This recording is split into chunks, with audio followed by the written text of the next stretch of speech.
Can you describe what is currently happening in West Africa in the Sahel? The situation is a confluence of factors, or caused by a confluence of factors, failed rains, drought, the issues of climate change that affect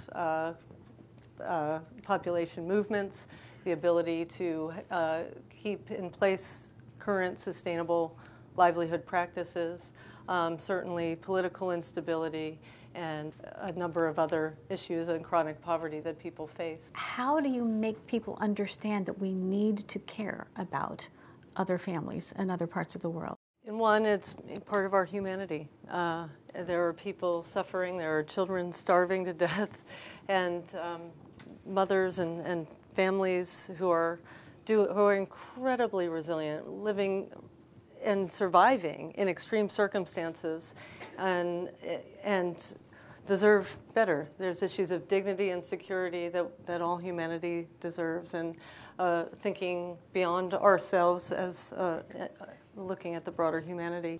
Congresswoman Lee, the programs the U.S. government is implementing to help the programs like CARE to avoid future humanitarian crises. Well, that's important because, you know, you provide the seeds and agricultural assistance, farming assistance, then people in Africa and throughout the world will be able to feed themselves. And so what we're talking about doing and what CARE does is, you know, and this is, again, a minimum investment, helping to plant seeds, helping to ensure that food insecurity becomes a thing of the past, where people can, in the future, grow their own food and know how to address famine should they occur with the early warning and having the food supplies ready to move.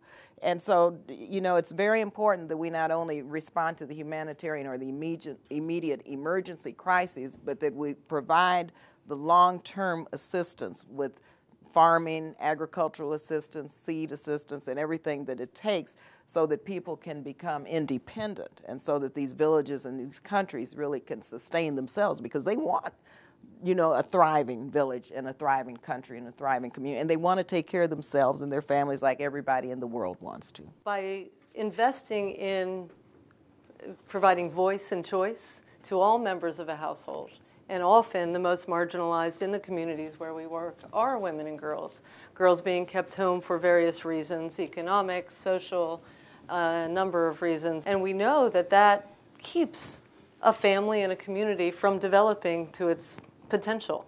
Isn't there a tremendous amount of corruption involved in aid to Africa? We have to have transparency and accountability, but we also have to have technical assistance and provide some reasonable accounting and fiscal measures with countries, and show countries how to, if they're going to engage with the United States government, what it takes and what the requirements are, and not just say, we're going to let you do your thing and then come back and cut the money because you didn't comply with what we wanted you to comply with, when in fact we didn't, you know, insist on certain measures being taken into account up front. We do a lot of approaches with communities over time, both during the crisis in Niger and in other, we have examples in Malawi and Ethiopia, using tools and mechanisms and teaching communities about community scorecards and how local government officials and communities work together to use mechanisms of participation, accountability, transparency, and inclusion, some principles of good governance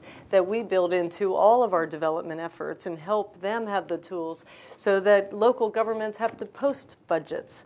And it ensures some very basic accountability mechanisms that we might take for granted. And people are very appreciative, both on the government and the community. What we can do as a society, everybody in this room, what can we do tonight to make a difference? What can we do to make a difference? I think first what the World Affairs Council is doing is and continues to make a big difference. Yes. Informing and educating the public, but also remembering that everything is political. And without being partisan, it is political.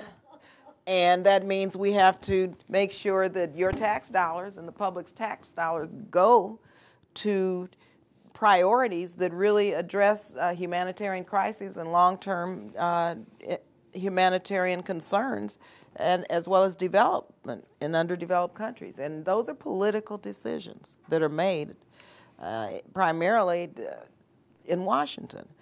And so speaking out, you know, talking to friends and family and communities about foreign aid and the importance of foreign aid and trade, the importance of not rolling back on our HIV/AIDS initiatives, because we're at a critical turning point now where we can see an AIDS-free generation if we continue to invest our tax dollars. I think it's important that even during this very difficult economic downturn in our own country, that we not lose sight that we're part of the global family, and we have a responsibility to, yes, make sure that our domestic needs are taken care of and that everyone here in our own country has access to the American dream, but to remember that we cannot forget the least of these and those who really are part of the human family, who need the wisdom and the creativity and the resources and the support of our own country and the people in our country. Because if they